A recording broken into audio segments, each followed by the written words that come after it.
నమస్తే, welcome to హ్యా TV. జమిలి ఎన్నికలు అని 2014 నుంచి 2019 మధ్యలో ఒక భయంకరమైన ప్రచారం సాగింది. ఆ మీదట 2019 నుంచి 2024 మధ్య సాగింది. అయితే ఆ రెండు టర్మ్లు అవి పూర్తిగా గాలి వార్తలు అని తేలిపోయింది. కానీ 2024 నుంచి 2029 మధ్యలో జమిలి ఎన్నికలు వస్తాయి అని మళ్లీ ప్రచారం మొదలైంది. మోడీకి ఇది ప్రధానిగా 3వ టర్మ్. కానీ ముచ్చటగా మూడోసారి మొదలైన ఈ ప్రచారం అచ్చంగా నిజమవుతుంది అని అంటున్నారు. ఢిల్లీ వర్గాల కబురైతే జమిలికి రంగం సిద్ధమైంది. ఆపరేషన్ సింధూర్ సాక్షిగా బలమైన బీజం పడింది అంటున్నారు. పాకిస్తాన్ను ఆపరేషన్ సింధూర్తో పీచమణిచిన మోడీ నాయకత్వంలోని ఎన్డీఏ ప్రభుత్వం నిండా 5 ఏళ్లు మిత్రుల మీద ఆధారపడి కేంద్రంలో అధికారం వెళ్లదీయాలి అని అనుకోవడం లేదు అట. ఆపరేషన్ సింధూర్తో పాకిస్తాన్ను కోలుకోలేని దెబ్బతీసిన మోడీకి అపరిమితమైన ఇమేజ్ వచ్చింది అని బీజేపీ పెద్దలు లెక్కవేస్తున్నారు. దానిని రాజకీయంగా సొమ్ము చేసుకోవడానికి వాడవాడలా దేశమంతా తిరంగా ర్యాలీలు నిర్వహిస్తున్నారు.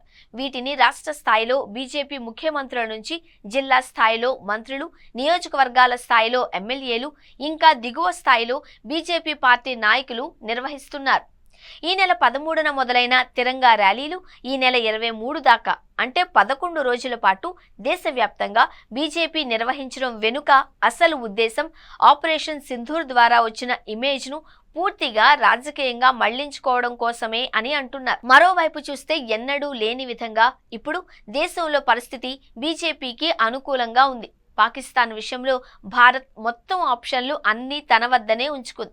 ఉగ్రదాడి ఏమాత్రం జరిగినా, ఆ క్రీనీడ కనిపించినా కూడా యుద్ధమే అని ప్రకటించిన నేపథ్యంలో పాక్తో భారత్ కయ్యానికి కాలు దువ్వాలి అనుకుంటే దువ్వచ్చు.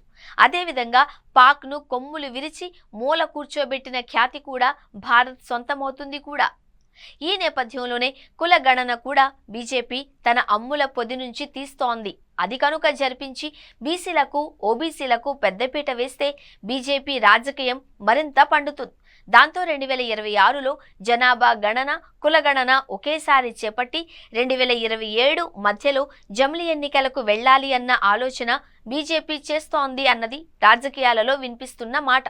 అలా 2 ఏళ్ల పాటు అధికారం చేతిలో ఉన్నప్పుడే ఎన్నికలకు వెళ్లడం ద్వారా 2024లో నినదించిన 400 సీట్ల లక్ష్యాన్ని చేరుకోవాలి అని బీజేపీ చూస్తోంది అని అంటున్నారు.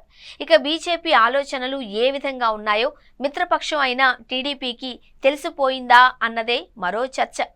అందుకే బాబు సూపర్ 6 హామీలు అన్నీ ఒక్కొక్కటి బయటకు తీస్తూ అమలు చేయడానికి సిద్ధపడుతున్నారు. అంతేకాదు వీలైతే మహిళల కోసం మరిన్ని కొత్త పథకాలను కూడా అమలు చేయడానికి సిద్ధపడుతున్నారు. జమిలి ఎన్నికలు ఎప్పుడొచ్చినా బీజేపీ జనసేనలతో కలిసి ఎన్నికల గోదాలోకి దిగి అధికారం మరోసారి సొంతం చేసుకోవాలి అని బాబు ఆలోచిస్తున్నారు అని అంటున్నారు. మొత్తానికి జమిలి ఎన్నికల గురించి మరోమారు చర్చ స్టార్ట్ అయిపోయింది.